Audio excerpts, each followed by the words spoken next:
makrifat membuat seseorang tidak lagi mudah kecewa. Ia tidak menaruh harapan kepada makhluk, karena ia tahu semua yang datang dari makhluk hanyalah perantara. Jika ia ditolong manusia, ia melihat tangan Tuhan di balik itu. Jika ia dikhianati manusia, ia pun melihat rencana Tuhan di balik luka itu.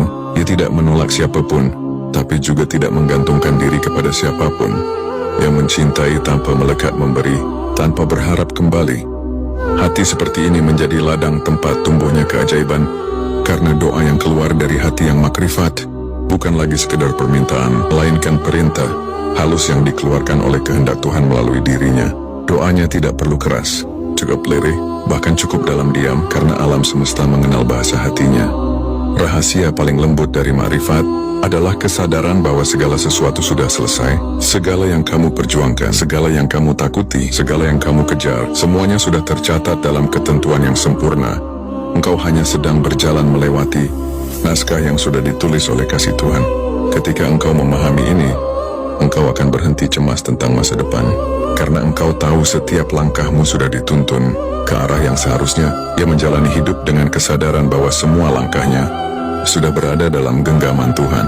Maka setiap jatuh pun menjadi bagian dari tarian yang indah. Tanda orang makrifat juga bisa dilihat dari bagaimana ia menyikapi kehilangan saat sesuatu yang ia cintai diambil. Ia tidak panik, ia menangis ya, tapi air matanya bukan air mata penyesalan, melainkan air mata kerinduan, karena ia tahu yang hilang sebenarnya hanya bentuk, bukan makna. Yang percaya bahwa tidak ada kehilangan di sisi Tuhan. Yang ada hanyalah pemindahan dari satu keadaan ke keadaan lain yang lebih sesuai dengan kehendaknya. Orang makrifat tidak lagi merasa sendirian. Meski dalam kesunyian, ia tahu bahwa dalam setiap kesepian ada kehadiran yang lembut. Ia bisa duduk lama dalam diam dan merasakan kedamaian yang tidak bisa dijelaskan dengan kata-kata. Hatinya telah menjadi tempat singgah bagi cahaya yang dulu ia cari di luar. Dan ketika cahaya itu telah menetap, dunia luar tidak lagi mengguncangnya.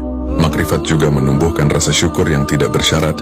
Orang biasa bersyukur ketika sesuatu yang baik datang, tapi orang makrifat bersyukur bahkan dalam penderitaan, karena ia tahu bahwa dalam setiap luka ada peluang untuk mendekat. Dalam setiap ujian ada pesan cinta yang ingin disampaikan. Ia tidak menunggu bahagia untuk bersyukur. Justru syukurlah yang membuatnya bahagia. Dan yang paling dalam dari semua tanda itu adalah cinta. Cinta yang tidak bisa dijelaskan dengan logika. Cinta yang tidak menuntut apapun. Cinta yang tidak menginginkan balasan. Cinta yang hanya ingin terus memberi, terus melayani, terus menyatu. Orang makrifat mencintai Tuhan bukan karena ingin surga, tapi karena tidak bisa tidak mencintai. Yang mencintai, karena itulah fitrahnya. Seperti bunga yang tidak bisa menahan diri untuk mekar, cinta seperti itu membuat hidup menjadi ibadah yang indah. Setiap tindakan menjadi persembahan, setiap nafas menjadi zikir, setiap hari menjadi kesempatan untuk menatap wajah kasih yang tak terlihat. Ia tidak butuh banyak teori, karena hatinya sudah menjadi kitab yang terbuka.